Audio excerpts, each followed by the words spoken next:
AP అసెంబ్లీలో CM Chandrababu మాట్లాడుతున్నారు. Live లో చూద్దాం. పెన్నా ఉంది కానీ చాలా వరకు నీళ్లు వచ్చే పరిస్థితి లేకుండా over a period of time ఉండే నీళ్లు కూడా గోదావరి అవన్నీ శ్రీశైలంకి వచ్చిన తర్వాత ఆ ప్రాబ్లం వచ్చే పరిస్థితికి వచ్చింది. ఈ రోజు మన రాష్ట్రానికి ఒక గేమ్ చేంజర్ పోలవరం. నేను అందుకే అనేక సందర్భాలు చెప్పాను.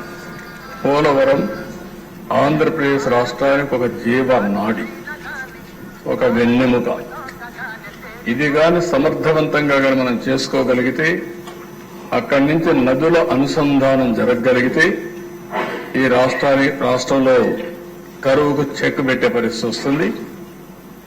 కరువును నివారించగలిగితే బంగారం పండించే రైతాంగం ఉన్నారు, పెట్టుబడులు వస్తాయి, త్రాగునీటి సమస్య కూడా పరిష్కారం అవుతుంది. కొన్ని ప్రాంతాల్లో ఫ్లోరైడ్ నీళ్లుండి అనేక ఆరోగ్య సమస్యలు వస్తున్నాయి.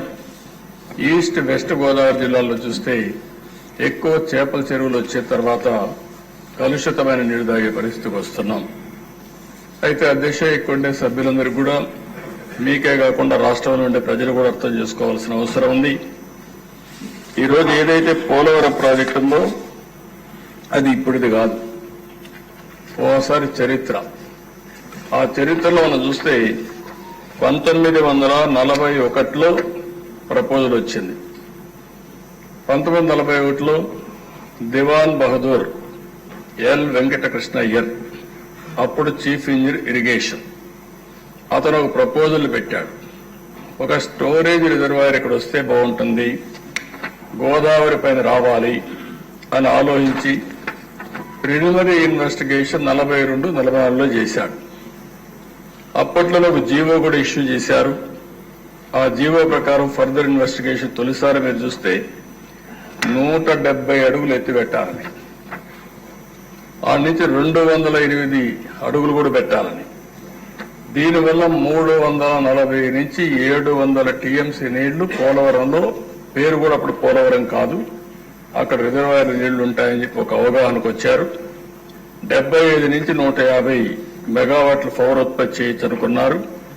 పేరు కూడా రామపాద సాగర్ ని సైట్ ని ఐడెంటిఫై చేసి అక్కడ ఈ ప్రాజెక్టు కట్టాలని చెప్పి ఆ రోజు నిర్ణయించారు.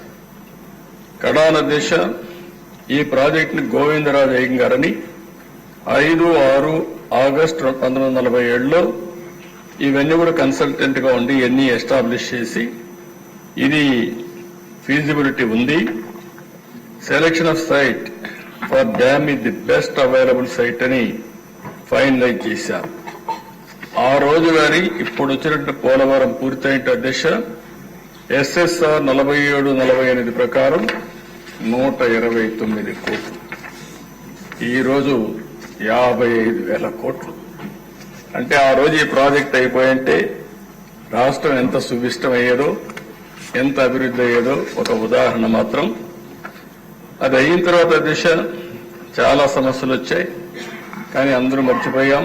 స్వాతంత్రం వచ్చింది, రాష్ట్రం వచ్చింది, మళ్ళా రాష్ట్రం కలిసింది, రాష్ట్రం విడిపోయింది. ఎన్ని జరిగినా కూడా అప్పట్లో ఎవరూ పట్టించుకోకుండా 15/5/1981లో మాత్రం అంజయ్య గారు ఫౌండేషన్ వేశారు.